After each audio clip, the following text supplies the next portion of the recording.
آج سورہ انعام کی 34ویں آیت سے درس شروع ہوگا۔ اعوذ باللہ من الشیطان الرجیم، بسم اللہ الرحمن الرحیم۔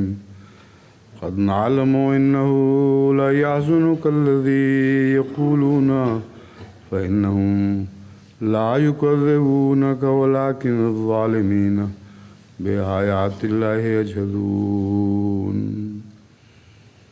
یقیناً ہم جانتے ہیں کہ تجھے ضرور غم میں مبتلا کرتا ہے جو وہ کہتے ہیں، بس یقیناً وہ تجھے ہی نہیں جھٹلاتے بلکہ ظالم اللہ کی آیات کا ہی انکار کرتے ہیں۔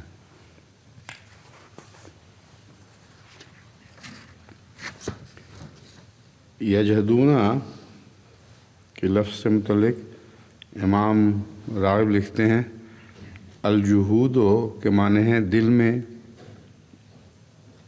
جس چیز کا اثبات ہو اس کی نفی، اور جس چیز کی دل میں نفی ہو اس کا اثبات، یعنی یجحدون میں دھوکہ ہے۔ اگر دل ہاں کہہ رہا ہے تو منہ سے انکار ہے، اگر دل انکار کر رہا ہے تو منہ سے اثبات ہے۔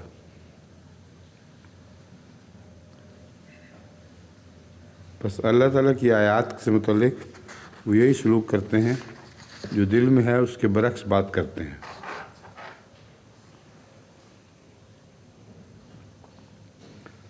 حضرت علی رضی اللہ تعالیٰ عنہ سے مروی ہے ترمذی کتاب تفسیر میں،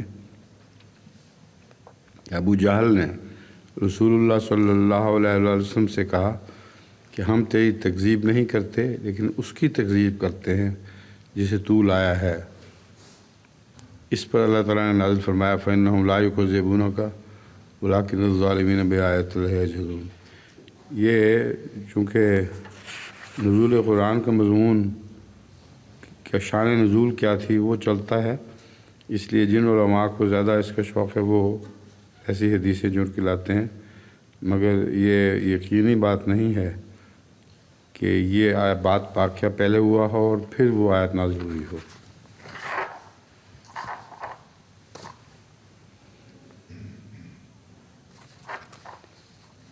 علامہ عبداللہ القرطبی لکھتے ہیں، ابو میسرہ رضی اللہ تعالیٰ عنہ کو بیان ہے کہ حضور صلی اللہ علیہ وسلم ابو جہل اور اس کے ساتھیوں کے پاس سے گزرے تو انہوں نے کہا، محمد خدا کی قسم ہم تجھے نہیں جھٹلاتے اور تو ہمارے نزدیک ضرور سچا ہے، لیکن ہم تیری پیش کردہ تعلیم کو جھٹلاتے ہیں۔ اس پر یہ آیت نازل ہوئی فَإِنَّهُمْ لَا يُكَذِّبُونَكَ وَلَٰكِنَّ الظَّالِمِينَ بِآيَاتِ اللَّهِ يَجْحَدُونَ۔ یہ دھوکہ بازی کا ایک طریق تھا، تجھے نہیں جھٹلاتے، وہ جھٹلا کیسے سکتے تھے کیونکہ سارا عرب گواہ تھا کہ حضرت صلی اللہ علیہ وسلم نے کبھی جھوٹ نہیں بولا۔ اس لیے یہ شیطانی تھی ان کی کہ ظاہراً اقرار کرتے ہیں سچائی کا اور جو تعلیم پیش کرتے ہیں اس کی تکذیب کرتے ہیں۔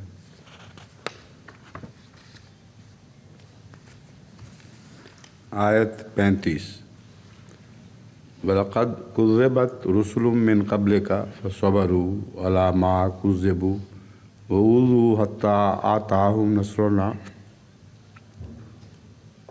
وَلَا مُبَدِّلَ لِكَلِمَاتِ اللَّهِ وَلَقَدْ جَاءَكَ مِن نَّبَإِ الْمُرْسَلِينَ۔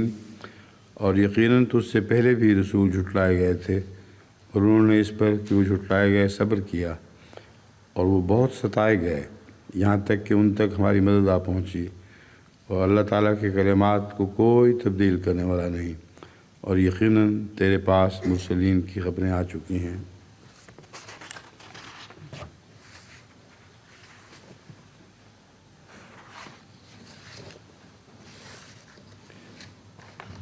اس میں صرف ایک اقتباس ہے، دو اقتباسات ہیں مختصر۔ حضرت خلیفۃ المسیح اول رضی اللہ تعالیٰ عنہ فرماتے ہیں، جب اس کتاب تکذیب کو دیکھا تو وہ کل مکذب یاد آ گئے جو آدم سے لے کر ہمارے ہادی تھے۔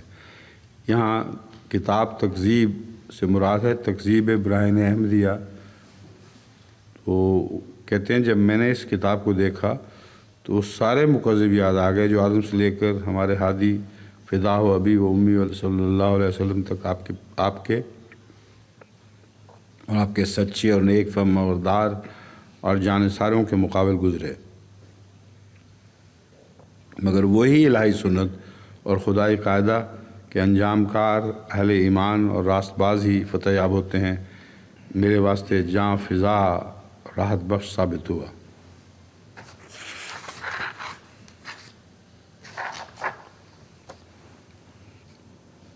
نوٹس میں ہے وَلَقَدْ كُذِّبَتْ رُسُلٌ مِّن قَبْلِكَ،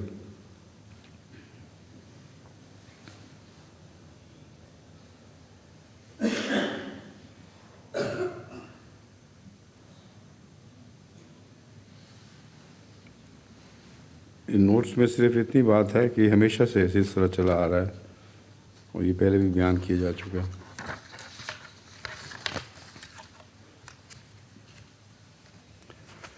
آیت 36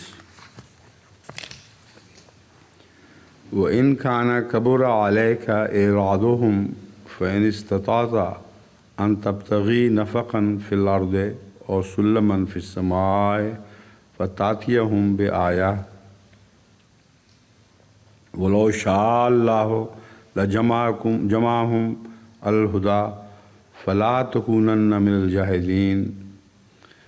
ترجمہ: اور اگر تجھ پر ان کا منہ پھیرنا گراں گزرتا ہے تو اگر تجھ میں طاقت ہے کہ زمین میں کوئی سرنگ یا آسمان میں کوئی سیڑھی تلاش کر لے، پھر اس کے ذریعے ان کے پاس کوئی نشان لا سکے تو ایسا کر کے دیکھ لے، اور اگر اللہ چاہتا تو انہیں ضرور ہدایت پر اکٹھا کر دیتا، بس تو ہرگز جاہلوں میں سے نہ ہو۔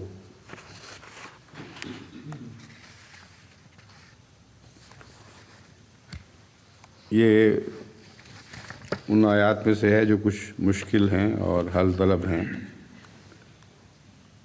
البغیوں کے معنی کسی چیز کی طلب میں میانہ روی کی حد سے تجاوز کی خواہش کرنا ہے۔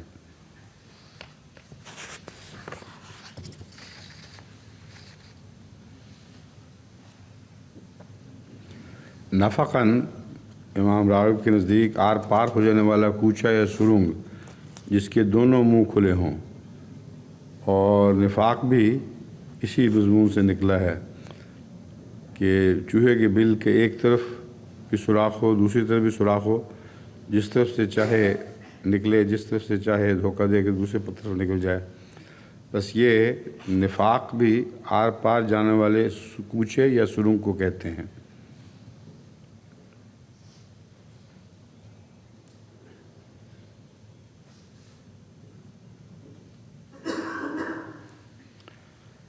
امام راغب لکھتے ہیں نفقاً فی الارض، اسی سے نافقاہ یربو یعنی جنگلی چوہے کا قابل ہے جس کے دو منہ ہوں۔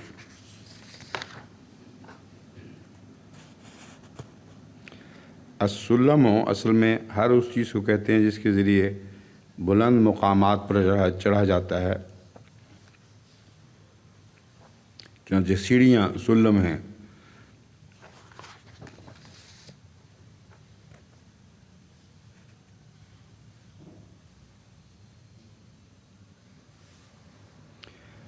امام رازی نے اس کلام کا خلاصہ یہ بیان کیا ہے کہ آن حضرت صلی اللہ علیہ وآلہ وسلم ان کے ایمان لانے کے بارے میں طمع نہ کریں اور ان کے ایمان سے اعراض اور کفر کی طرف میلان پر خام خواہ دکھ نہ اٹھائیں۔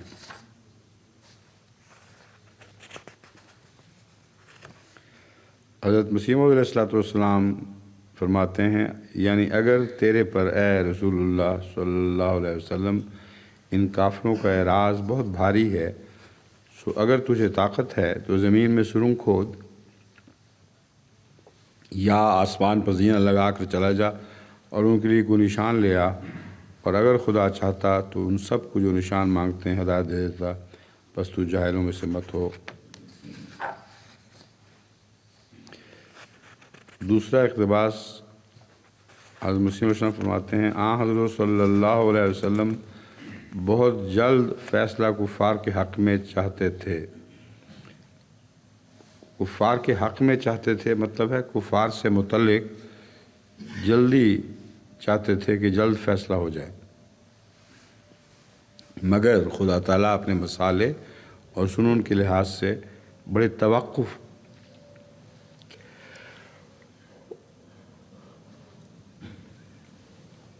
خدا تعالیٰ اپنے مصالح اور سنن کے لحاظ سے بڑے توقف اور حلم کے ساتھ کام کرتا ہے، لیکن آخر کار حضرت صلی اللہ علیہ وسلم کے دشمنوں کو ایسا کچلا اور پیسا کہ ان کا نام و نشان مٹا دیا۔ اسی طرح پر ممکن ہے کہ ہماری جماعت کے بعض لوگ طرح طرح کی گالیاں، افتراء پردازیاں اور بد زبانیاں خدا تعالیٰ کے سچے سلسلے کی نسبت سن کر اضطراب اور استجال میں پڑیں، مگر انہیں خدا تعالیٰ کی اس سنت کو جو نبی کریم صلی اللہ علیہ وسلم کے ساتھ برتی گئی ہمیشہ ملحوظ خاطر رکھنا چاہیے۔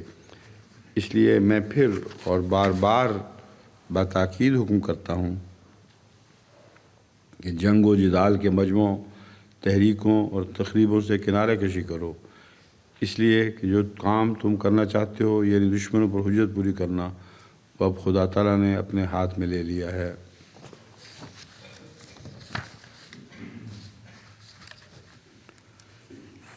سورہ الانعام آیت 37۔ انما یستجیب الذین یسمعون والموتى یبعثهم اللہ ثم الیہ یرجعون۔ انما یستجیب الذین یسمعون، یقیناً وہی لبیک کہتے ہیں جو سنتے ہیں، اور مردوں کو اللہ اٹھائے گا، پھر اسی کی طرف وہ لوٹائے جائیں گے۔ مطلب یہ ہے مردے تو سنتے نہیں ہیں، یعنی دل کے مردے، اس لیے ان سے کیا توقع ہو سکتی ہے کہ یہ لبیک کہیں۔ پھر ایک دن ان مردوں کو بھی اٹھایا جائے گا اور اسی کی طرف یعنی خدا ہی کی طرف لوٹائے جائیں گے۔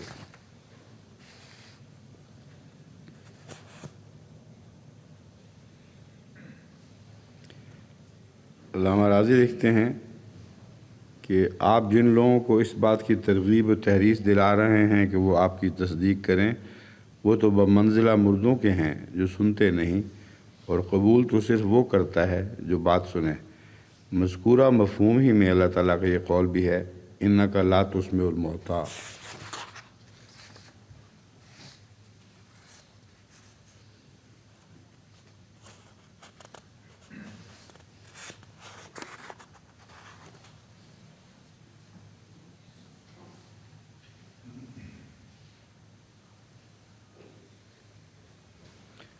موتیٰ یبعثہم اللہ کی بحث میں امام راضی نے یہ لمبی بحث اٹھائی ہے کہ مرتا ہے تو کیا ہو جاتا ہے، فونتیں ظاہر ہوتی ہیں، جسم گل سڑ جاتا ہے وغیرہ وغیرہ۔ ان کی یہاں کوئی ضرورت نہیں ہے، مردہ کو سب سمجھتے ہیں اور مردے کی جو حالت ہوتی ہے اس سے کوئی بے خبر نہیں، اس لیے یہ امام راضی کی تفسیر محض ایک عام سادہ بات کو مرصع لفظوں میں بیان کرنے کے مترادف ہے۔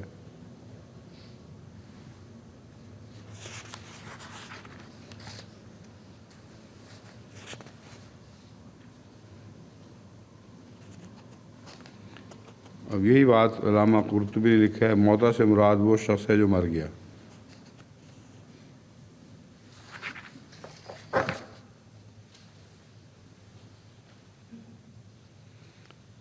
حضرت حسن بصری نے یہ ایک نقطہ قابل توجہ پیش کیا ہے کہ کافروں کی بحثت سے مراد ان کا شرک کو چھوڑ کر تجھ پر ایمان لانا ہے، یعنی رسول اللہ صلی اللہ علیہ وسلم پر۔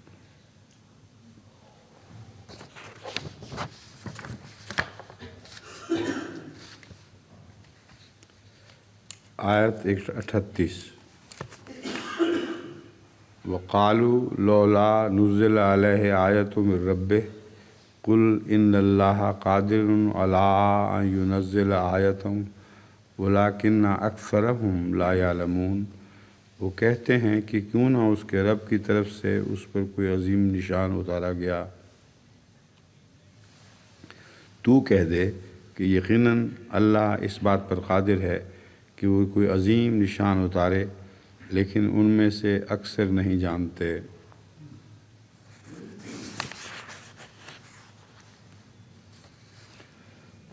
اس ضمن میں حضرت مسیح موعود علیہ السلام کی یہ عبارت ہے، اور باقی علماء نے اس سلسلے میں اس آیت کے تعلق میں بالکل خاموشی اختیار کی ہے۔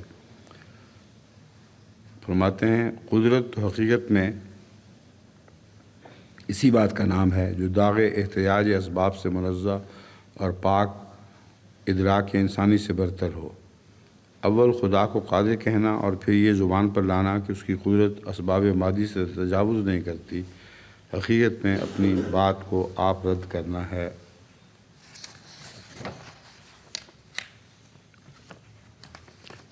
اس آیت میں سوال یہ اٹھایا تھا کہ لولا نزل علیہ آیۃ من ربہ، کہ اس پر رب کی طرف سے آیت کیوں نہیں اتاری جاتی۔ یہاں جو بعد میں جواب میں آیا ہے ان اللہ قادر علی ان ینزل آیۃ، اس تعلق میں حضرت مسیح موعود علیہ السلام نے جو تحریر لکھی ہے وہ پیش کی ہے، مگر سوال یہ ہے کہ آیت کیوں نہیں اتاری جاتی۔ آیات تو مسلسل نازل کی جا رہی تھیں۔ اقتربت الساعۃ وانشق القمر کی آیت بھی انہوں نے دیکھی، بے شمار آیات قرآنی ہیں جو انہوں نے دیکھیں اور پہچانی، مگر ہر بات کا انکار کرتے رہے کہ یہ تو جادو ہے۔ بس ان کے سامنے یہ بات کہنا کہ ان کا یہ کہنا کہ ہمارے سامنے آیات کیوں نہیں اتاری گئیں، کوئی ایک آیت بھی اتاری جاتی، یہ محض جھوٹ ہے اور فساد ہے۔ آیتیں تو بے شمار اترتی جاتی تھیں۔ اللہ قدرت رکھتا ہے کہ کوئی آیت اتارے، اس کا یہ مطلب نہیں ہے کہ اللہ نے پہلے کبھی کوئی آیت نہیں اتاری، اب قدرت رکھتا ہے کہ وہ اتار دے۔ مراد یہ ہے کہ اللہ تعالیٰ آیات پر قادر بھی ہے، اتارتا بھی ہے، پر جن کو دکھائی نہ دے ان کی کچھ پیش نہیں جا سکتی، وہ کہتے یہی رہیں گے کہ کوئی آیت نہیں اتاری۔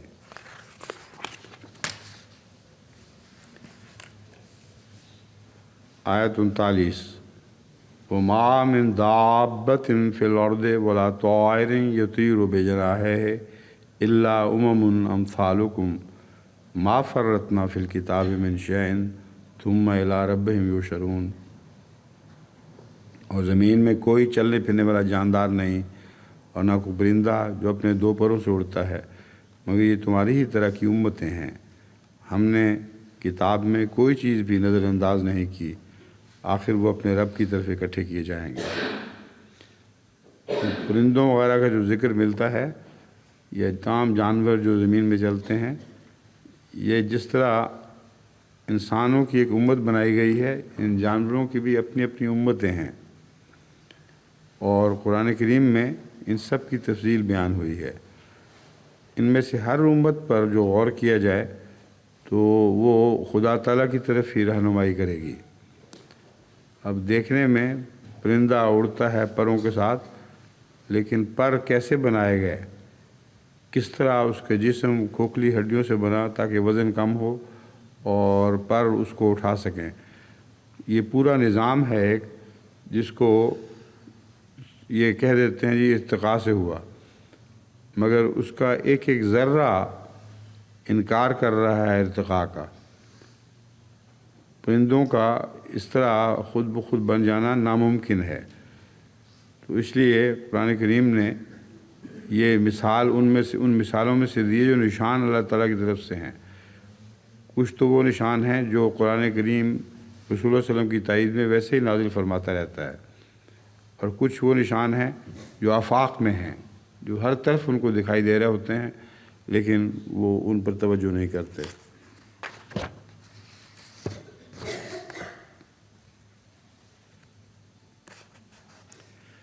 طائر ہر پردار جو فضا میں تیرتا ہے، یہ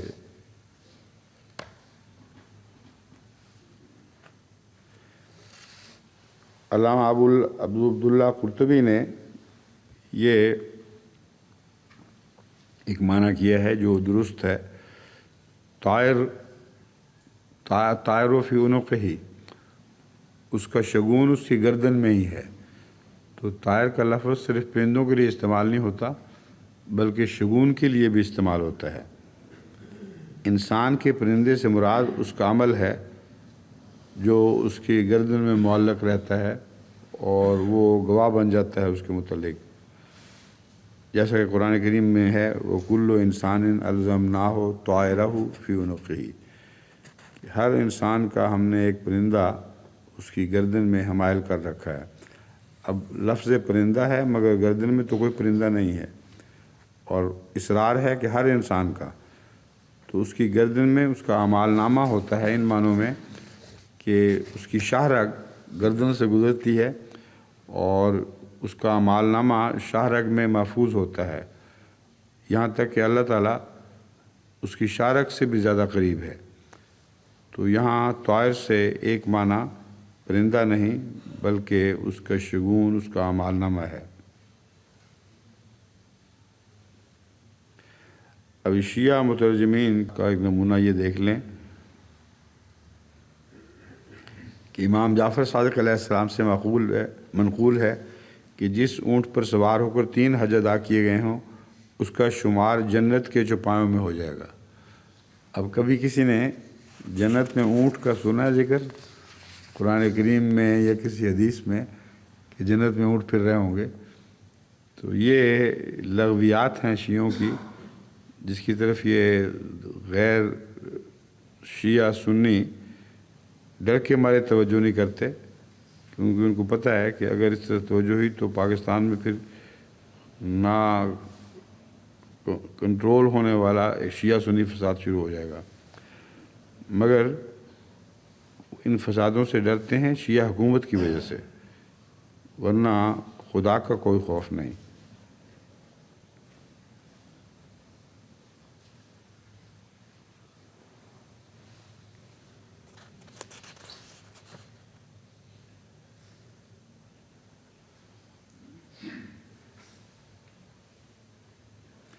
حضرت مسیح موعود علیہ السلام نے اسی آیت کی تفسیر میں خلاصہ کلام یہ بیان فرمایا ہے، کوئی صداقت علم الہی کے متعلق جو انسان کے لیے ضروری ہے اس کتاب یعنی قرآن کریم سے باہر نہیں۔ اس کتاب قرآن شریف سے کوئی دینی حقیقت باہر نہیں رہی بلکہ جمیع حقائق و معارف دینیہ پر مشتمل ہے۔ پھر فرماتے ہیں میرا اعتقاد ہے کہ قرآن کریم سے تمام مسائل دینیہ کا استخراج و استنباط ہوتا ہے، ایک بھی دینی مسئلہ نہیں جس کی بنیاد قرآن میں ہو، اور اس کی مجملات کی تفاصیل صحیحہ پر حسب منشاء الہی قادر ہونا ہر ایک مجتہد اور مولوی کا کام نہیں۔ ان باتوں کی تفصیل پتہ کرنا کہ کہاں قرآن کریم کا کیا حکم ہے ہر مجتہد اور مولوی کا کام نہیں، بلکہ یہ خاص طور پر ان کا کام ہے جو وحی الہی سے بطور نبوت یا بطور ولایت عظمیٰ مدد دیے گئے ہوں۔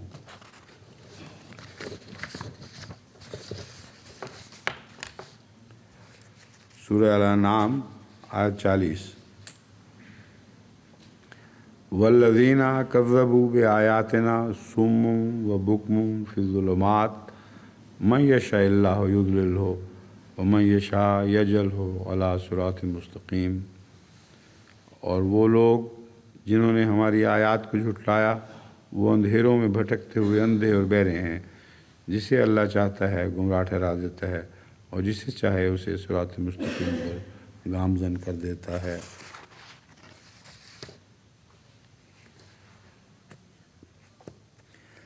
ظلمات کے متعلق علامہ عبداللہ قرطبی لکھتے ہیں کفر کے ہر قسم کے اندھیرے جو درجہ بدرجہ ہر طرف پھیلے ہوئے ہیں وہ سارے کے سارے اندھیرے ظلمات کے اندر شامل ہیں۔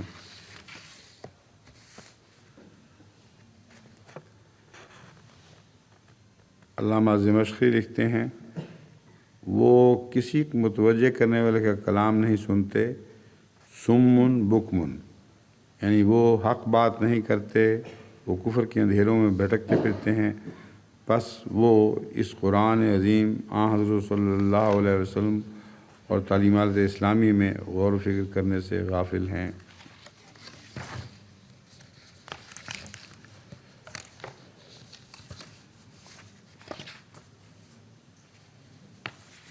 اندھا اور بہرا، یہ بحث بار بار اٹھائی گئی ہے۔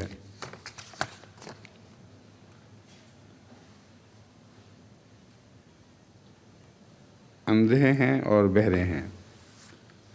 سوال یہ ہے کہ ویسے تو اندھے اور بہرے وہ نہیں ہوا کرتے، مگر دل کے اندھے اور دل کے بہرے ہوتے ہیں۔ اندھوں کو جیسے کوئی بات سمجھائی جائے تو وہ سنتے نہیں، سمجھتے نہیں، دیکھتے نہیں، اسی طرح دیکھتے ہوئے بھی نہ دیکھنے والے کو اندھا کہتے ہیں، اور سنتے ہوئے بھی نہ سننے والے کو بہرا کہتے ہیں۔ اور بہرے کے نتیجے میں خود بخود گونگا ہونا طبعی طور پر شامل ہو جاتا ہے۔ اگلی آیت کریمہ میں کوئی بھی نوٹ شامل نہیں ہے، کیونکہ سب تصویروں کی چھان بین کرنے کے بعد ہر طرف نگاہ دوڑائی ہے، مگر کہیں اس آیت کے متعلق کوئی کسی قسم کا نوٹ نہیں۔ وہ یہ ہے، قُلْ أَرَأَيْتَكُمْ إِنْ آتَاكُمْ عَذَابُ اللَّهِ وَأَتَتْكُمُ السَّاعَةُ غَيْرَ اللَّهِ تَدْعُونَ إِن كُنتُمْ صَادِقِينَ۔ تو کہہ دے کہ کیا تو نے کبھی غور کیا ہے کہ اگر تم پر اللہ کا عذاب آ جائے یا تم پر سخت گھڑی آ جائے تو کیا اللہ کے سوا بھی تم کسی کو پکارو گے اگر تم سچے ہو؟ اس آیت کی تشریح میں نوٹ بے شک نہ ہو، مگر اپنی ذات میں یہ ایک انسانی فطرت پر نظر ڈالنے والی، گہری نظر رکھنے والی ایک آیت ہے جو ہر اس شخص کے تجربے میں آ جاتی ہے جو اندھیروں میں بھٹکتا ہوا، سمندروں کی لہروں میں گھرا ہوا اور اپنے بچنے سے مایوس ہو چکا ہو۔ اس وقت وہ دہریہ بھی ہوں تو اللہ کو پکارتے ہیں، اللہ اللہ کہتے ہیں، اور یہ جو مستقل آواز ہے اس کو فلاسفرز نے تعجب سے بھی دیکھا ہے کہ دنیا میں جہاں کہیں بھی کوئی مصیبت نازل ہو جو موت کا پیش خیمہ دکھائی دے تو منہ سے اللہ کیوں جاری ہو جاتا ہے؟ تو ایک یونیورسل، ایک بین الاقوامی عادت ہے انسانی فطرت کی، اس کی طرف اس آیت میں اشارہ ہے اور کسی اور تفسیر کی ضرورت نہیں۔ آیت 42، بل ایاہ تدعون فیکشف ما تدعون الیہ ان شاء وتنسون ما تشرکون۔ بلکہ اسی کو تم پکارو، بس وہ دور کر دے گا اگر وہ چاہے اس مصیبت کو جس کی طرف تم مدد کے لیے اسے بلاتے ہو، اور تم بھول جاؤ گے ان چیزوں کو جن کو تم شریک ٹھہراتے رہے ہو۔ اس وقت شریکوں کو نہیں پکارتے، جب یہ سخت مصیبت میں مبتلا ہوں تو اللہ چاہے تو جانتے ہوئے بھی کہ تم مشرک ہو تمہیں نجات دے سکتا ہے، مگر جہاں تک تمہارے دل کا فعل ہے تم اپنے شریکوں کو کیوں نہیں بلاتے؟ اس وقت فرضی صحیح، مگر تمہارے دل میں تو جاگزی ہیں، اس لیے شریکوں کی آواز اٹھنی چاہیے، مگر کوئی شریک کی آواز نہیں اٹھتی۔ نسیان سے مراد ہے کہ اس چیز کو ضبط میں نہ رکھنا، مرفوضات راغب۔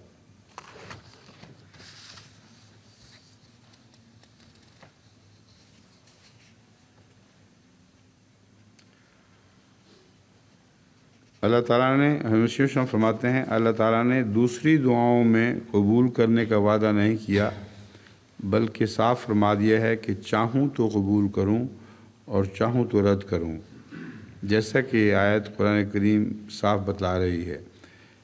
یہ برکات الدعا جو سر سید احمد کے جواب میں لکھی گئی تھی اس میں سے مختصر اقتباس ہے، چونکہ اس کا پس منظر معلوم نہیں لوگوں کو، اس لیے اس کی سمجھ نہیں آ سکے گی کہ یہ کا موقع ہے۔ دوسری دعاؤں کے قبول کرنے کا وعدہ نہیں کیا۔ وہ جو آیت ہے انی قریب، اس کی بحث میں اللہ تعالیٰ کا وعدہ ہے کہ جو اس طرح میرے قریب ہوگا میں اس کا وعدہ کرتا ہوں کہ ضرور پورا کروں گا۔ اس کے علاوہ جو طوفانوں میں گھر کر دعائیں کرتے ہیں ان کو اللہ چاہے تو منظور کر لے، چاہے تو نہ کرے۔ چنانچہ واقعتاً بہت سے ایسے ہیں جو طوفانوں کا شکار بھی ہو جاتے ہیں، دعائیں کرتے رہتے ہیں، دل کی آواز تو سچی نکل آتی ہے مگر اس کو قبول کرنا ضروری نہیں۔ ہاں اگر اللہ چاہے تو اس دعا کو قبول بھی کر لیتا ہے۔ سورہ الانعام آیت 43۔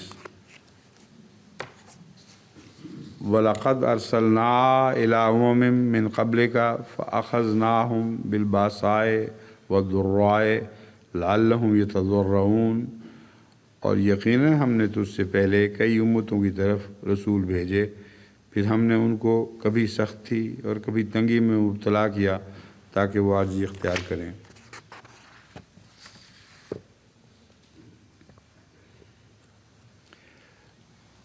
الباسا کے لفظ کی بحث میں مفردات میں لکھا ہے کہ اس کی جتنی بھی شکلیں ہیں جس میں باس کا لفظ آتا ہے سختی، ناگواری کے معنی پائے جاتے ہیں، مگر بوسن کا لفظ زیادہ تر فقر و فاقہ اور لڑائی کی سختی اور بولا جاتا ہے۔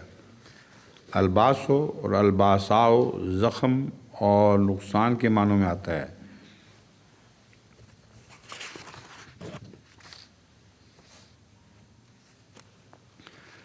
مفردات میں الضر کے معنی بدحالی کے ہیں بیان کیے گئے ہیں۔ مفردات ہی میں یتضرعون کی بحث میں لکھا ہے ضرع الرجل ذراعۃً، یعنی آدمی کمزور ہو گیا اور ذلیل ہو گیا۔ تضرع کے معنی ہیں اس نے عز و تذلل اختیار کیا۔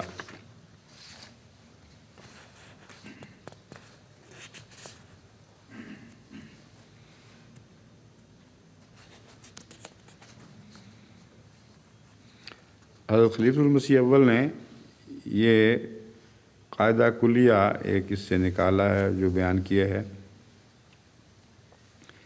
کہ بیماریاں اور باسا جو دنیا میں عام ہوتی ہیں ان میں ایک وجہ بنتی ہے جب رسولوں کا انکار کیا جاتا ہے، اس لیے تاکہ ان بیماریوں کے نتیجے میں پکڑے نہ جائیں بلکہ توبہ کریں۔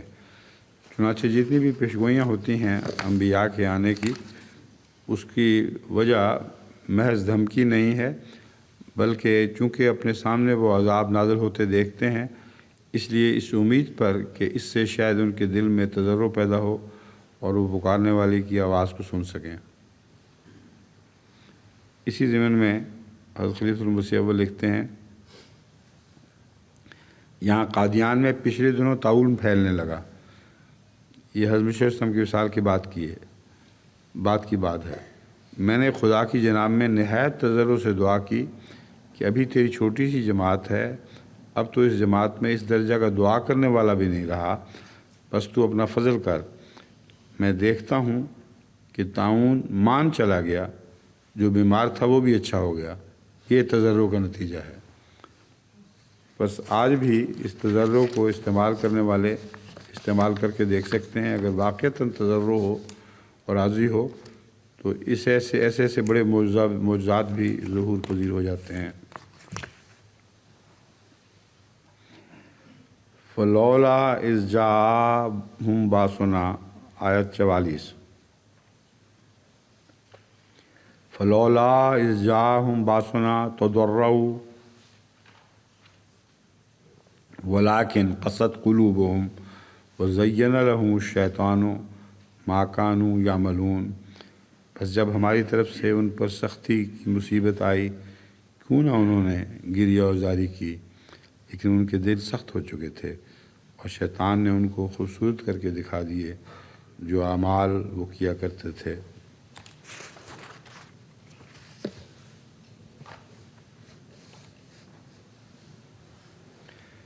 علامہ قرطبی لکھتے ہیں لولا ابھارنے کے معنوں میں آیا ہے۔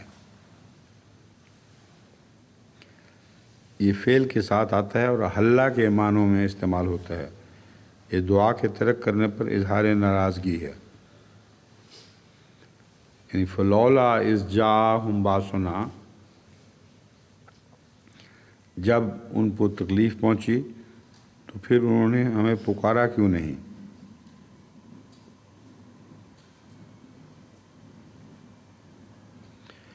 اس آیت میں خبر ہے کہ وہ عذاب نازل ہونے پر ڈرے نہیں،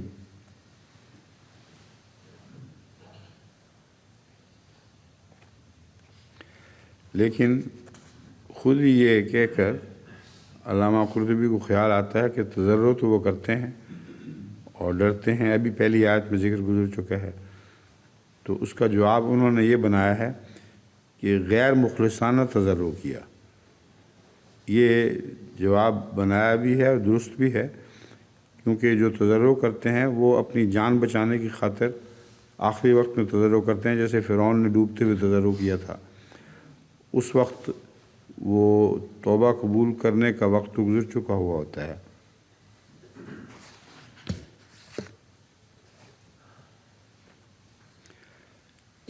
ساتھ ہی یہ عمدہ بات بیان کرتے ہیں کہ خوشحالی اور تنگ حالی دونوں حالات میں دعا کرنے کا حکم ہے، اور اللہ تعالیٰ نے یہ فرمایا ہے ادعونی استجب لکم ان الذین یستکبرون عن عبادتی۔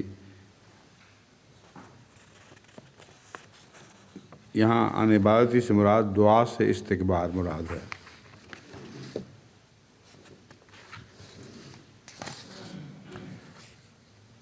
سورہ الانعام آیت 45، فلما نسوا ما ذکروا بہ فتحنا علیہم ابواب کل شیء حتی اذا فرحوا بما اوتوا اخذناہم بغتۃ فاذا ہم مبلسون۔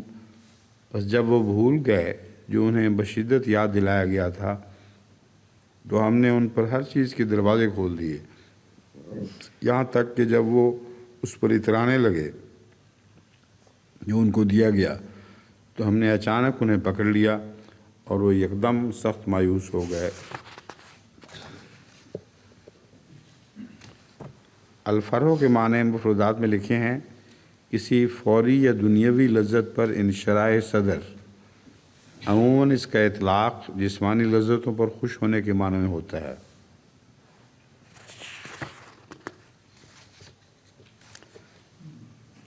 علامہ فخر الدین رازی لکھتے ہیں واضح ہو کہ یہ کلام پہلی بات کا تتمہ ہے، بس اللہ تعالیٰ نے بیان کیا کہ اس نے انہیں پہلے فقر اور افلاس اور بیماریوں اور تکلیفوں سے پکڑا تاکہ وہ تضرع اختیار کریں۔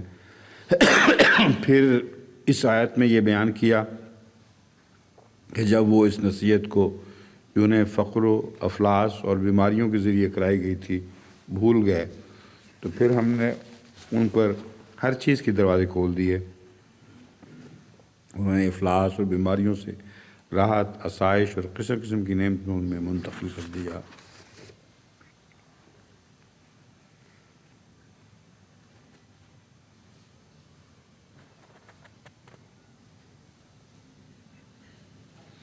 حضرت مسیح علیہ الصلوۃ والسلام لکھتے ہیں زلزلے کی پیشگوئی جس میں بغتۃً کا لفظ آتا ہے اسی تعلق میں فرماتے ہیں معلوم ہوتا ہے کہ یہ زلزلہ ایسے وقت آئے گا کہ کسی کو خبر بھی نہ ہوگی، بلکہ لوگ ہماری تکذیب کر چکے ہوں گے کہ وہ پیشگوئی جھوٹی نکلی۔ قرآن شریف سے بھی یہی معلوم ہوتا ہے فلما نسوا ما ذکروا بہ۔ یہ آیت اللہ ہے کہ ایسے وقت عذاب آتا ہے جب لوگ اسے بالکل بھول جاتے ہیں۔ ایسے ہی ان علامات سے معلوم ہوتا ہے کہ خدا تعالیٰ نے فرمایا چھپ کر آؤں گا، جو ہر شخص کا دل یقین کر لے گا کہ ہم نے جھوٹ بولا ہے، بغتۃً کا ہی منشا ہے۔ یہ جو کانگڑے کی پیشگوئی تھی زلزلے کی، یہ اس تعلق میں قابل توجہ ہے کہ وہ زلزلہ اچانک آیا ہے، اتنا اچانک تھا کہ کسی کو اپنے بچاؤ کی کوئی ہوش نہیں رہی تھی، اب اچانک زلزلے تو آتے ہی رہتے ہیں، اور ان کو پیشگوئی کے مطابق قرار دینے کا کیا مطلب ہے؟ اس پیشگوئی میں جو خاص توجہ والی بات ہے وہ یہ ہے کہ سب احمدی محفوظ رہے۔ ایسے سے خوفناک علاقوں میں جہاں زلزلے سے کوئی گھر نہیں بچا تھا، وہاں احمدی کا گھر بچ گیا، یا اگر کچھ گرا بھی بالے وغیرہ ٹوٹ کے، تو وہ ایسی جگہ محفوظ رہے جہاں ان پر زلزلے کا کوئی بھی صدمہ نہیں تھا۔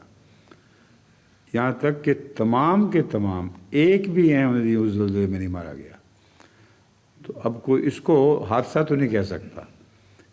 ایک عالمگیر زلزلہ ہو، اچانک آیا ہو، تیاری نہ کی ہو اس سے بچنے کے لیے، اور اس طرح وہ تمام لوگ جو حضرت مسیح موعود علیہ السلام پر ایمان لائے تھے وہ بچ جائیں، یہ نشان ہے۔ صرف یہ کہنا کافی نہیں کہ زلزلہ آیا یہ نشان ہو گیا۔ زلزلے میں کس طرح غیر معمولی طور پر، فوق العادت طور پر ان لوگوں کو بچایا گیا جو وقت کے امام کی تائید کرتے ہیں۔ سورہ الانعام آیت 46، فَقُطِعَ دَابِرُ الْقَوْمِ الَّذِينَ ظَلَمُوا وَالْحَمْدُ لِلَّهِ رَبِّ الْعَالَمِينَ۔ بس کاٹ دی گئی اس قوم کی جڑ جنہوں نے ظلم کیا تھا، اور سب ہم اللہ ہی کی ہے جو تمام جہانوں کا رب ہے۔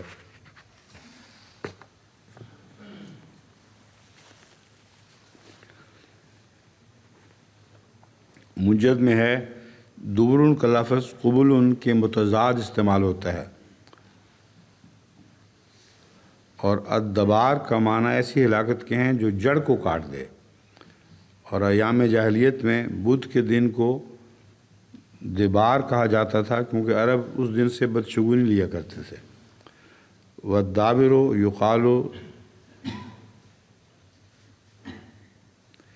والدابر بعد میں آنے والے کو بھی کہتے ہیں۔ یہ مفردات امام راغب میں بھی لکھا ہے۔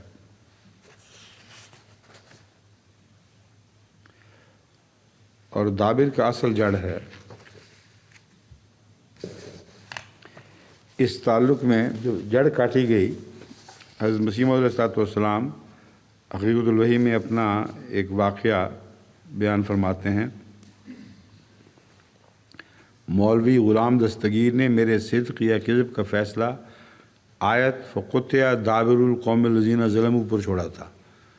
غلام دستگیر قصوری نے یہ اعلان کیا، ہمیشہ کو یہ چیلنج کیا کہ اگر آپ سچے ہیں تو میرا فیصلہ اس آیت سے کروا دیں کہ قُطِعَ دَابِرُ الْقَوْمِ الَّذِينَ ظَلَمُوا، کہ جس قوم نے ظلم کیا اس کی جڑ کاٹی جائے۔ جڑ سے مراد بڑے بڑے لوگ اور اونچے لوگ ہیں، جیسے غلام دستگیر قصوری بھی تھا۔ اس پہلو سے جو ظالم ہوگا اس کی جڑ کاٹ دی جائے گی، یعنی اگر آپ نے ظلم کیا ہے تو آپ کی جڑ کاٹی جائے گی، میں نے ظلم کیا ہے تو میری جڑ کاٹی جائے گی۔ اس کے بعد فرماتے ہیں یہ امر کسی اہل علم پر مخفی نہیں کہ آیت ممدوحہ بالا کا مفہوم عام ہے جس کا اس شخص پر اثر ہوتا ہے جو ظالم ہے، پر ضرور تھا کہ ظالم اس کے اثر سے ہلاک کیا جاتا، لہٰذا چونکہ غلام دستگیر خدا تعالیٰ کی نظر میں ظالم تھا، اس لیے اس قدر بھی اس کو مہلت نہ ملی جو اپنی اس کتاب کی اشاعت کو دیکھ لیتا جس میں یہ چیلنج کیے ہوئے تھے۔ وہ شائع ہونے سے پہلے تحریر تو وہ ثابت ہوئی، بعد میں شائع ہوئی، مگر اس سے پہلے وہ مر بھی گیا۔ سب کو معلوم ہے کہ وہ اس دعا سے چند روز بعد ہی فوت ہو گیا۔ سورہ الانعام آیت 47، قُلْ أَرَأَيْتُمْ إِنْ أَخَذَ اللَّهُ سَمْعَكُمْ وَأَبْصَارَكُمْ وَخَتَمَ عَلَىٰ قُلُوبِكُمْ مَنْ إِلَٰهٌ غَيْرُ اللَّهِ يَأْتِيكُمْ بِهِ انظُرْ كَيْفَ نُصَرِّفُ الْآيَاتِ ثُمَّ هُمْ يَصْدِفُونَ۔ تو پوچھ کہ کیا کبھی تم نے غور کیا ہے کہ اگر اللہ تمہاری سماعت اور تمہاری بینائی لے جائے اور تمہارے دلوں پر مہر کر دے تو اللہ کے سوا کون سا معبود ہے جو ان کھوئی ہوئی صلاحیتوں کو تمہارے پاس واپس لے آئے۔ دیکھ کہ ہم کس طرح آیات کو پھیر کر بیان کرتے ہیں، پھر بھی وہ منہ پھیر لیتے ہیں۔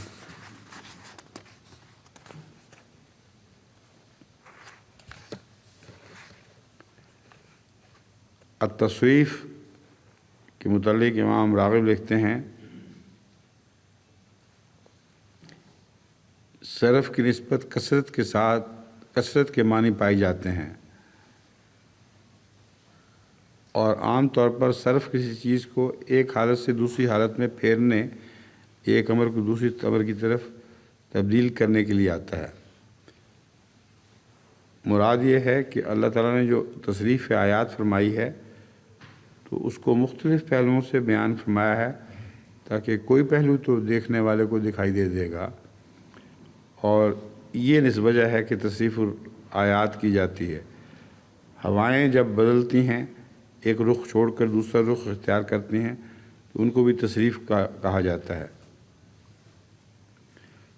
امام راغب کہتے ہیں، صرفنا الآیات میں یہی مضمون ہے کہ ہم نے آیات کو خوب پھیر پھیر کر بیان کیا تاکہ کوئی پہلو تو ان کی سمجھ میں آ جائے۔ صدفہ عنہ کے معنوں میں امام راغب لکھتے ہیں، شدید اعراض برتنے کے ہیں، اور اونٹ کی ٹانگوں میں کجی کو بھی کہتے ہیں، اور صدف الجبل پہاڑ کی چٹان کو بھی کہتے ہیں جس میں سختی پائی جاتی ہے۔ اسی وجہ سے انگریزی میں بھی ایک محاورہ ہے، راک باٹم، یعنی ایسی سختی کہ اس کے بعد پھر آگے کوئی صورت نظر نہیں آتی، وہ اس کی انتہا ہے، وہ کسی صورت میں بھی ماننے کے لیے تیار نہیں ہوتے۔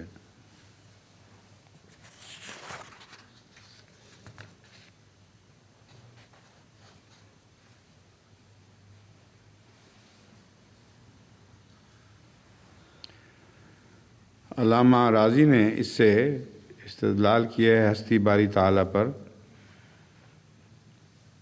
فرماتے ہیں، یہ بیان کیا گیا ہے کہ اعضاء انسانی میں سب سے افضل کان، آنکھ اور دل ہیں۔ کان قوت سامعہ کا محل، آنکھ قوت باصرہ کا محل، اور دل حیات، عقل اور علم کا محل ہے۔ اب آنکھ اور کیا ہے، کان اور آنکھ، یہ دو بیان ہوئے ہیں، اور ان دو کے متعلق میں نے بڑی تفصیل سے اپنی ایک کتاب میں روشنی ڈالی ہوئی ہے کہ صرف کان پر غور کر کے دیکھ لیں کس طرح کان کے اندر حیرت انگیز آلات بنائے گئے ہیں جن کو بنانا اتفاق پر نہیں ہے، بلکہ اتفاق میں ان کا پیدا ہونا ناممکن ہے۔ اور صرف چمگادڑ کے کان ہی دیکھ لیں تو کوئی دنیا کا معقول انسان جو استقاء کو پیش کرتا ہو، وہ اس پر غور کر کے اس کا انکار نہیں کر سکتا کہ جس قسم کی کان کی بناوٹ ہے وہ اتفاقاً نہیں پیدا ہو سکتی، بلکہ حیرت انگیز چیز ہے جو آنکھ کا بھی قائم مقام ہو جاتا ہے اندھی چمگادڑوں کے لیے۔ مکمل اندھیرے میں وہ تیزی سے اڑتی ہیں، اور ایک دیوار سے آواز ٹکرا کر واپس آتی ہے تو وہ معلوم کر لیتی ہیں کہ اب یہاں اس سے آگے نہیں جانا، پھر اچانک مڑنے کا ان کو سلیقہ بھی آتا ہے۔ وہ کیسے ممکن ہے؟ یہ تاریکیوں میں گھرے ہوئے آنکھ کا قائم مقام کان کو بنا دینا، یہ قدرت اور عجائب کے کرشمے ہیں، ورنہ از خود یہ پیدا ہونا ممکن ہی نہیں ہے۔ اور لفظ آنکھ پر بھی میں نے تفصیل سے بحث چھیڑی ہوئی ہے۔ آنکھ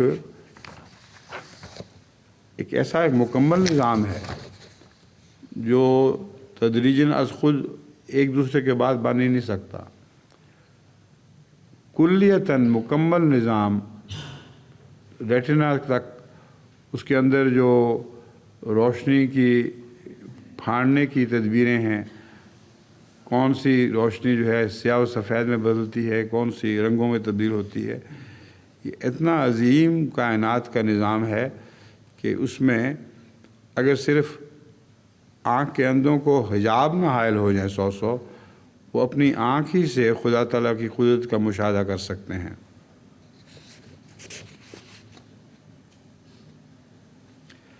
جاہر قوت بینائی اور شنوائی میں کسی چیز کے ظاہر و باہر ہونے کو کہتے ہیں۔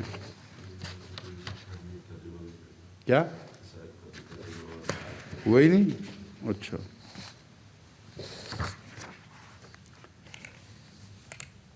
اس آیت کی تفسیر تو ہو گئی مگر ترجمہ نہیں ہوا ابھی تک۔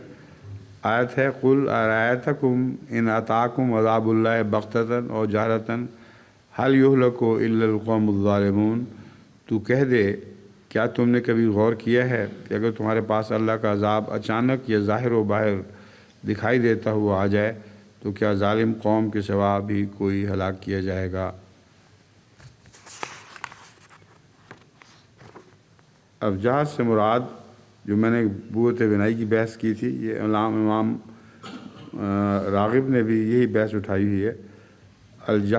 جہر کے معنی اصل معنی قوت بنائی اور شنوائی میں کسی چیز کے پوری طرح آنے کو کہتے ہیں۔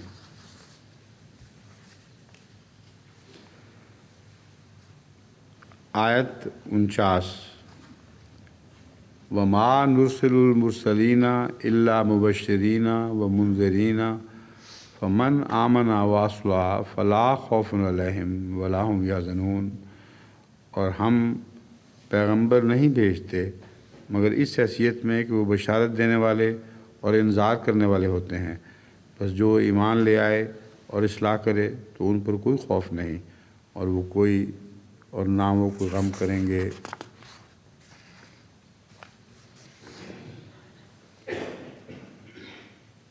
امام راضی اس بحث میں یہ بحث بھی پھر پہلے ہی اٹھا لیتے ہیں کہ کفار کا یہ قول بیان کیے لولا انزل علیہ آیۃ من ربہ،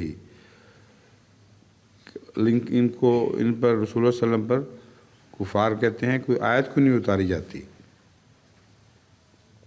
ان کے جواب میں خدا تعالیٰ نے کئی امور بیان فرمائے، پھر یہ آیت بیان فرمائی ہے، اور اس سے یہ مقصود ہے کہ انبیاء اور رسل مبشرین اور منذرین کے طور پر مبعوث کیے گئے ہیں، اور انہیں نشانات دکھانے اور معجزات اتارنے کی فی ذات ہی قدرت کوئی نہیں۔ اللہ جب چاہے وہ نشان اتارتا ہے، مگر ان کے اندر کوئی طاقت نہیں کہ وہ خود نشان اتار سکیں۔ یہاں یہ بحث بے تعلق ہے، خود نشان اتارنے کی طاقت تو کسی نبی میں بھی نہیں، یہ مراد نہیں ہے جیسا کہ امام راغب کہہ رہے ہیں، امام راضی کہتے ہیں کہ وہ ان کے مطالبے کے باوجود نشان نہیں اتار سکتے۔ نشان تو اللہ نے اتارنا ہے، مگر نشان بے شمار اتارے گئے ہیں، اور جس قسم کا وہ نشان کہتے ہیں کہ ان کو بھی دکھائی دے، اس پر اختیار نہیں ہے نبی کو۔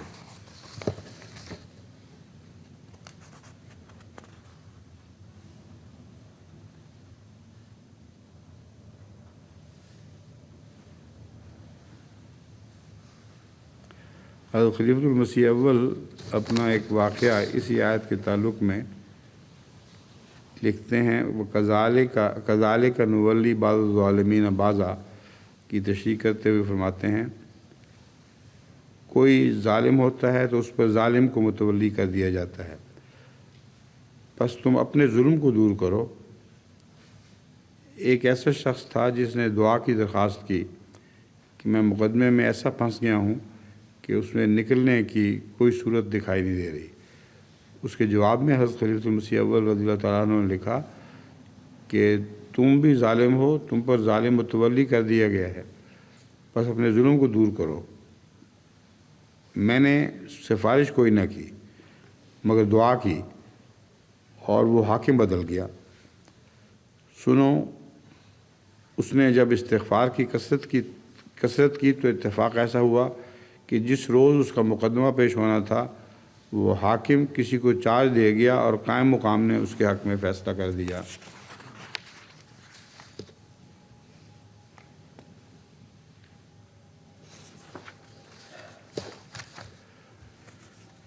آیت 50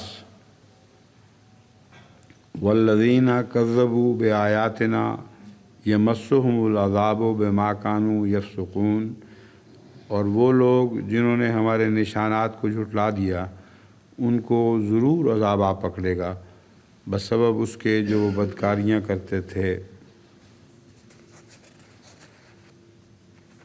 عذاب صرف جھٹلانے کے نتیجے میں نہیں آتا، بلکہ ان کی بد کرداریوں کے نتیجے میں خود بخود ان کا اپنا عذاب تیار ہوتا رہتا ہے۔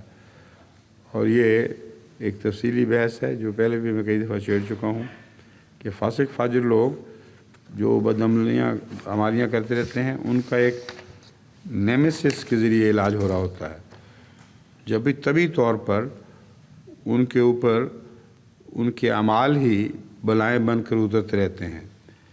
ایڈز کے تعلق میں نے تفصیل سے بیان کیا ہوا اس مضمون کو، اور اسی طرح جنسی بیماریوں کے تعلق میں مختلف قسم کی بیماریوں کے تعلق میں بیان کیا ہے۔ تو کچھ ایک عذاب تو ہوتا ہے جو آسمان سے اترتا ہے خاص طور پر، اور ایک وہ ہے جس سے لوگ سمجھتے ہیں کہ ہم چھٹکارا پا جائیں گے اپنی بدکاریوں سے، مگر وہ ان کے پیچھے لگ جاتی ہیں، وہ ان کا پیچھا نہیں چھوڑتی۔ بس اس قسم کے عمومی پیدا ہونے والے عذاب اور اس عذاب میں جو پیشگوئی کا رنگ رکھتا ہو، کیا فرق ہے؟ حضرت صلی اللہ علیہ وآلہ وسلم نے بھی ایڈز کی پیشگوئی کی تھی 1400 سال پہلے، اور وہ پیشگوئی اس زمانے پر اطلاق پا رہی ہے۔ وہ پیشگوئی یہ تھی کہ جب بے حیائیاں اتنی بڑھ جائیں گی کہ عام برسر عام کھلم کھلا وہ بے حیائیاں کی جائیں گی۔ اب ٹیلی ویژن میں ایسے پروگرام آتے ہیں کہ آدمی حیران ہو جاتا ہے کہ کوئی بے حیائی اور بے حیائی دکھانے پر جرأت کی بھی حد بھی ہونی چاہیے، مگر کوئی حد نہیں۔ اور 1400 سال پہلے رسول اللہ صلی اللہ علیہ وسلم نے بالکل یہی بات بیان کر کے فرمایا تھا۔ پھر اللہ ان کو ایسی بیماریوں ایسے عذابوں سے پکڑے گا جس کی مثال بھی پہلے کبھی نہیں ہوئی ہوگی، کبھی دنیا نے ایسے عذاب نہیں دیکھے۔ تو آج کل جو یہ عذاب نئے نئے پھیل رہے ہیں، اس کی بڑی وجہ لوگوں کی لوگوں کا اپنا فساد ہے۔ اور پیشگوئی کے طور پر اسی کے متعلق حضرت مسیح موعود علیہ السلام نے بھی پیشگوئی کی کہ ایک قسم کا طاعون پھیلے گا، اور اس کی تشریح وہ کی جو ان بیماریوں کے اوپر پوری اترتی ہے۔ پھر ان علاقوں کے تعین کی جن علاقوں میں یہ بے حیائی پھیلے گی تو یہ طاعون بھی پھیلے گا۔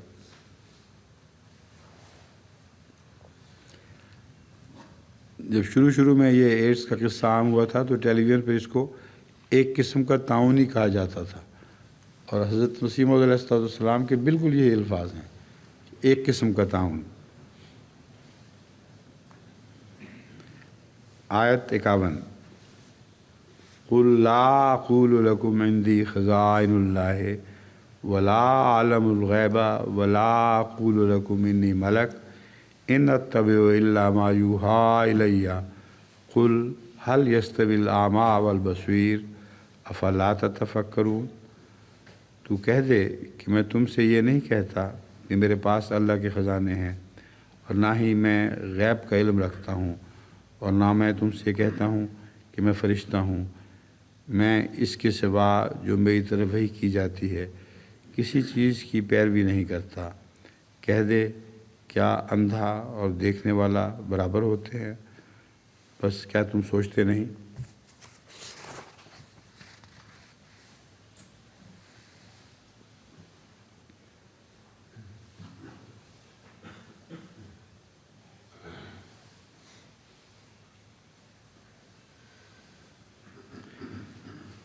امام راضی تو صرف اتنا لکھتے ہیں کہ رسول اللہ صلی اللہ علیہ وسلم نے اپنی عاجزی کا اظہار کیا ہے، لا اقول لکم عندی خزائن، یہ کہہ کر کہ میرے پاس خزانے نہیں ہیں جو میں تم پر خرچ کر سکوں۔ تو اپنی عبودیت اور عاجزی کا اظہار ہے، اس سے زیادہ نہیں۔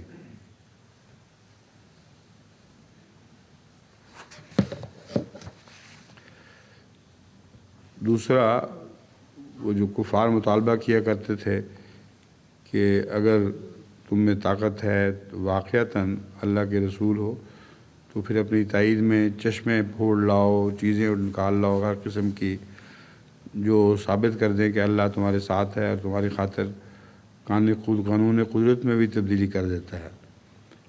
اس کے جواب میں امام راضی کہتے ہیں خدا تعالیٰ نے نصیحت کی، قل سبحان ربی حل کنت الا بشر رسولا، کہ میں تو صرف نبوت اور رسالت کا مدعی ہوں، پاک ہے اللہ، اور آپ کے جو مطالبات ہیں، آپ کے سے مراد ہے کفار کے، تم لوگوں کے جو مطالبات ہیں وہ صرف اللہ تعالیٰ کی قدرت سے ممکن وصول ہیں۔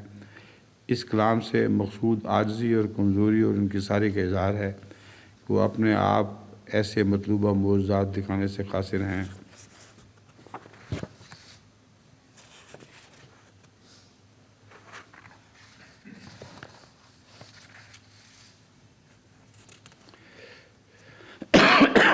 پھر اس بحث کو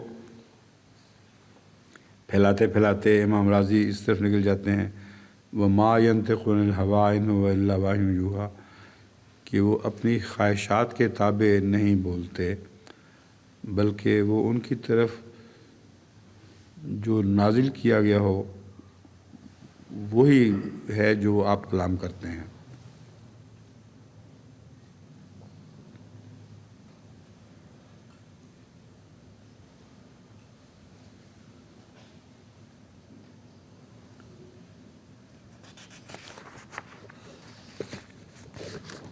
اور کوئی خاص بات امام راضی کی ایسی نہیں جس کا ذکر کیا جائے۔ اور خلیفۃ المسیح اول فرماتے ہیں، ان اتبع الا ما یوحی الی، میں اسی پر چلتا ہوں جو مجھ کو حکم آتا ہے۔ تم جو باتیں مجھ سے مطالبے کرتے ہو وہ اس حکم میں شامل نہیں ہیں، اگر وہ اس حکم میں شامل ہوتے تو میں تمہیں دکھا بھی دیتا، مگر تمہارے مطالبے عجیب و غریب ہیں، وہ ایسے نہیں ہیں جن کی پیروی خدا تعالیٰ کرے، بس میں تو اسی پر چلتا رہوں گا جو مجھے حکم دیا جاتا ہے۔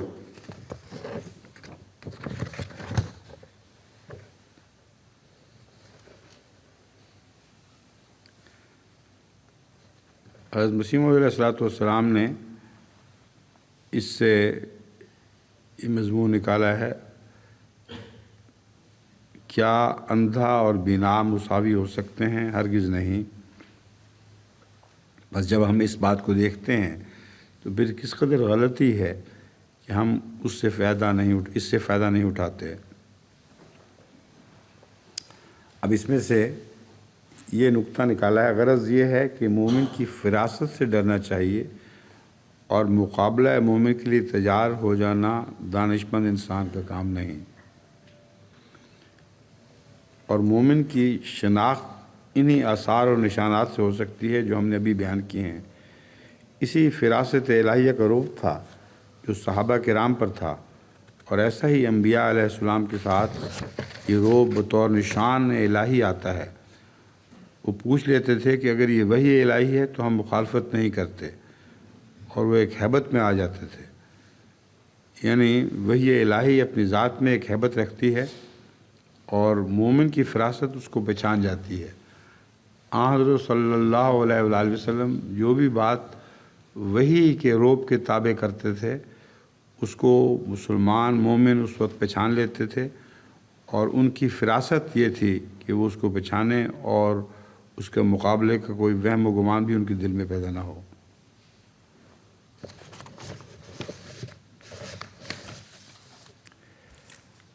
آیت 52، وَأَنذِرْ بِهِ الَّذِينَ يَخَافُونَ أَن يُحْشَرُوا إِلَىٰ رَبِّهِمْ لَيْسَ لَهُم مِّن دُونِهِ وَلِيٌّ وَلَا شَفِيعٌ لَعَلَّهُمْ يَتَّقُونَ، اور اس قرآن کے ذریعے تو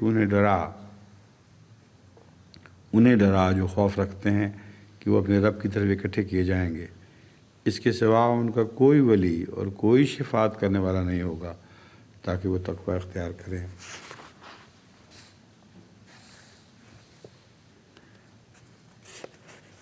الانذار کا معنی عام ہے جو کئی دفعہ بیان ہو چکا ہے۔ امام راغب کا صرف اتنا ہی بیان پیش کر دینا کافی ہے کہ خوفناک چیز سے آگاہ کرنے کے ہیں۔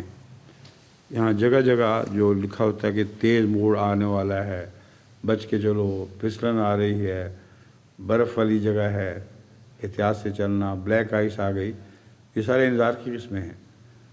تو دنیاوی طور پر جو عقل والی قومیں ہیں وہ انذار سے اتنا کام لیتی ہیں، تو عقل والی مذہبی قوموں کو کیوں نہیں انذار کیا جائے؟ کیونکہ انذار تبشیر ہے اصل میں. اگر وہ انذار نہ ہو، جیسا کہ آپ بورڈوں پر لگے ہوئے دیکھتے ہیں، تو کتنے بڑے حادثے ہو جائیں اور کثرت سے حادثے ہوں. تو انذار تبشیر کا پیش خیمہ ہوا کرتا ہے. جب کسی چیز سے ڈرا دیا جائے تو اس کے نتیجے میں تبشیر خوشخبری فالو کرتی ہے کہ تم اس مصیبت سے بچا دیے جاؤ گے.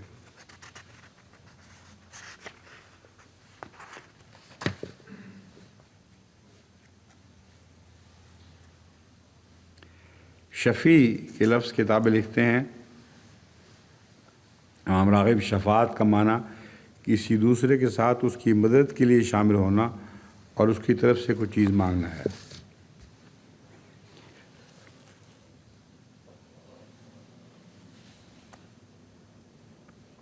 تفسیر کبیر رازی میں ہے، لیس لہم من دونہ ولی ولا شفیع،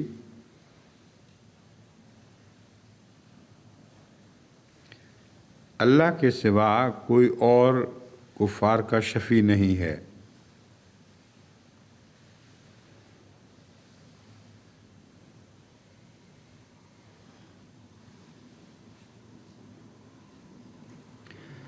اگر اس سے مراد مسلمان ہوں اور مومن ہوں تو امام راضی کہتے ہیں ہمارے نزدیک لیس لہم من دونہ ولی ولا شفیع اس پر بھی صادق آتا ہے، ہمارے اس مسئلے کی نفی نہیں کرتا، کیونکہ فرشتوں اور نبیوں کی مومنوں کے حق میں شفاعت خدا تعالیٰ کے حکم کے تابع ہوتی ہے. اس کفار کی کوئی شفاعت کرنے والا نہیں ہوتا، مراد ہے مومنوں کی شفاعت کرنے والے ہوتے ہیں.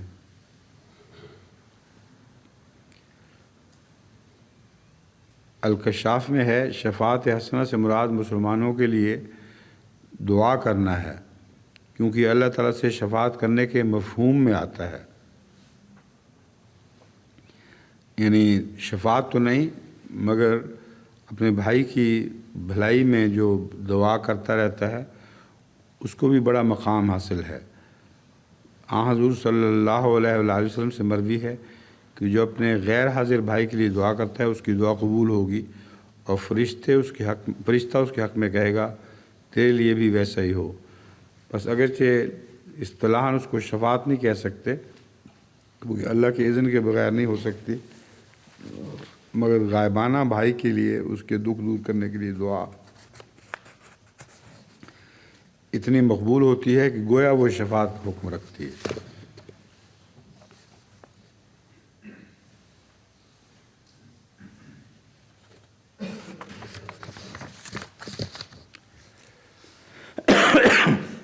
آیت 53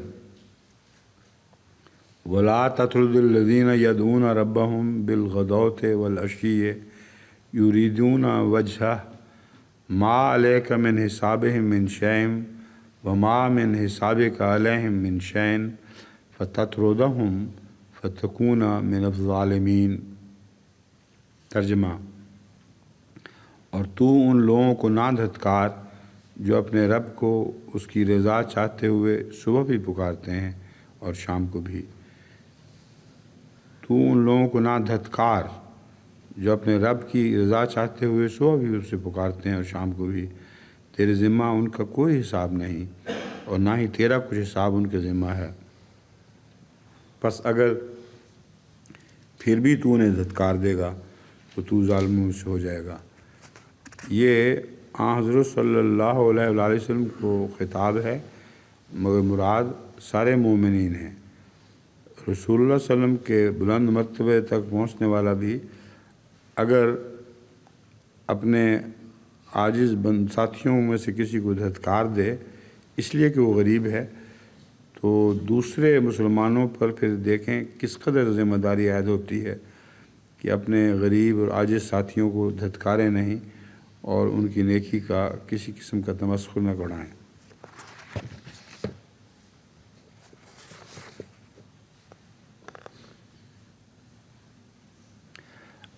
الطردو کے معنی مفردات میں لکھیں استخفاف کے رنگ میں کسی کو ہٹانا، یعنی چھوٹا سمجھ کر اپنے سے دور کرنا.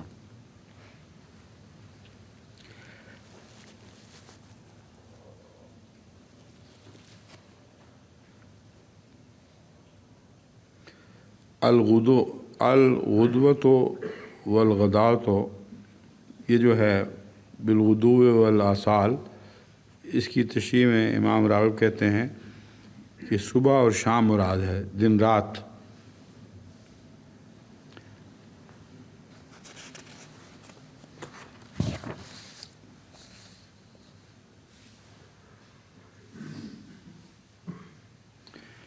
علامہ فخر الدین رازی لکھتے ہیں یریدون وجہ سے مراد وہ خدا تعالیٰ کی ذات کو چاہتے ہیں، اور وجہ کا لفظ انہوں نے تعظیم کی خاطر اختیار کیا، جس طرح کہ وجہ کا لفظ رائے اور دلیل کے لیے استعمال ہوتا ہے۔ دوسرا یہ کہ جو شخص کسی کی ذات کو پسند کرتا ہے وہ اس کا چہرہ دیکھنا پسند کرے گا، اور چہرہ کا دیکھنا لوازم محبت میں سے ہے، اسی وجہ سے وجہ کا لفظ محبت اور طلب اور خوشنودی کے لیے بطور کنایا ہے۔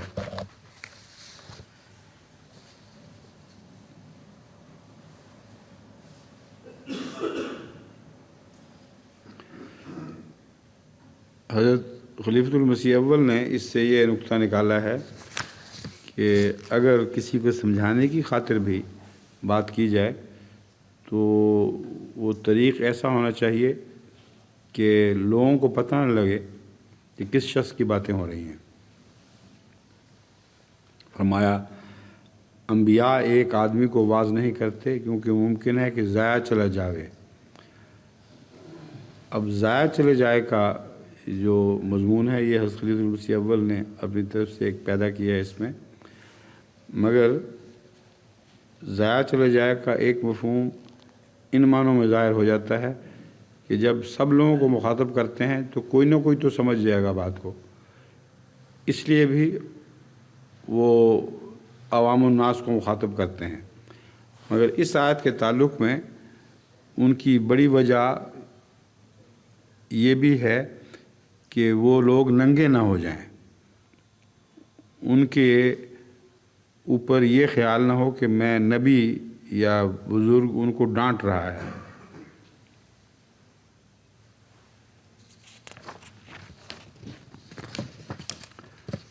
حضرت صلی اللہ علیہ وسلم کا آواز کا یہی طریق تھا، اور یہی طریقہ ہے جو حضرت مسیح موعود علیہ السلام نے اپنائے رکھا کہ مجلس میں بیٹھ کے ایسی باتیں فرمایا کرتے تھے کہ جس شخص کے دل میں کوئی بات ہے وہ پہچان لیتا تھا کہ میری اصلاح کی کوشش کی جا رہی ہے، مگر وہ یہ نہیں سمجھتا تھا کہ مجھے دھتکارا جا رہا ہے اور لوگوں کے سامنے ذلیل کیا جا رہا ہے۔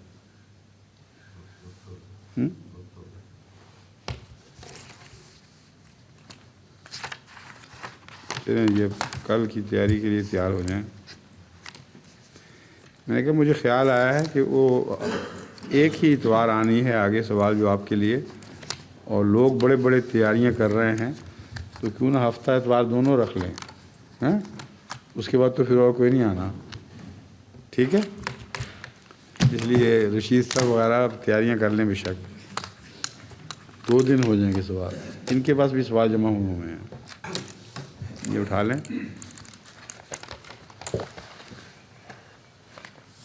اور نماز کی تیاری کریں۔ میں بھی ہو کے آتا ہوں اوپر سے۔